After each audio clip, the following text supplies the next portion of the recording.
The best way to describe my brother was different.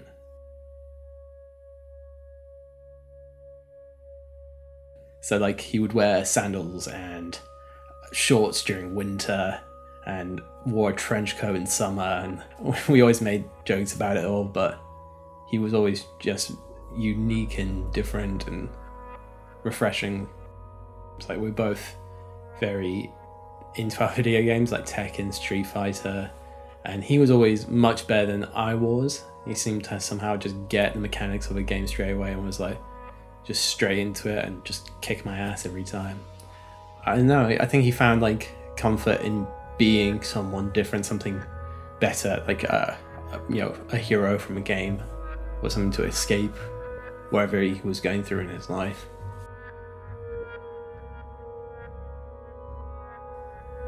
So he started working at my place of work. I was working as a KP in a kitchen in a standard pub, and one day he had the day off. It was near his 18th birthday, and I was cleaning down, getting ready to close up service for the day, and I got a text from him, and all it said was, "Tell Mum I'm sorry, goodbye."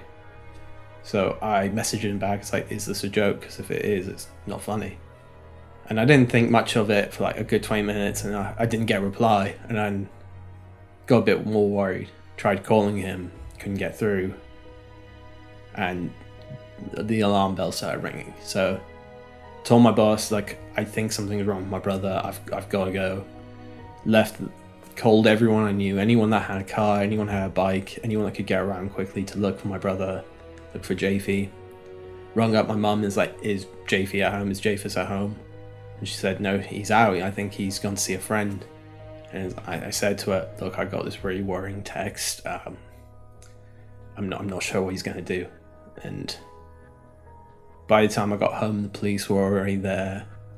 And half an hour later, they confirmed he passed away by suicide. The trains were being cancelled and delayed, and apparently someone fell on the tracks. Little did I know it was my baby bro.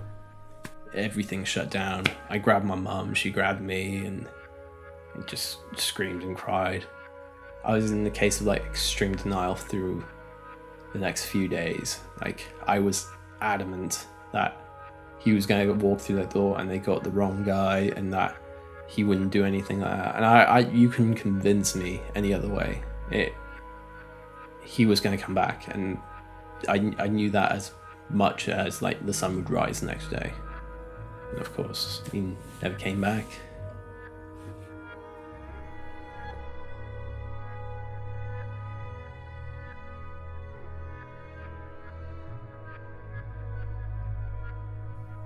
As a family, we've never really gone through anything like this before.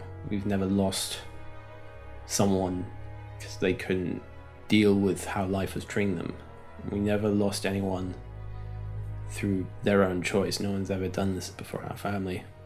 I went pretty much straight back to work, back to college, and I had to focus on something to keep myself busy, keep myself active. I had to do something because I felt so powerless when he did die. I had to gain some form of control. I still have some level of grieving left to do, and it's been 8 years now, and it still affects me as much as it did then.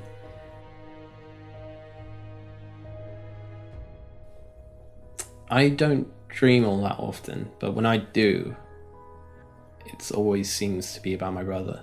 I remember one dream very vividly. Like, we were in our school, in the playground.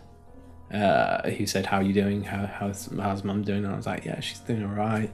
Yeah, we're doing really well. And I said, I'm sorry. I'm sorry I failed you.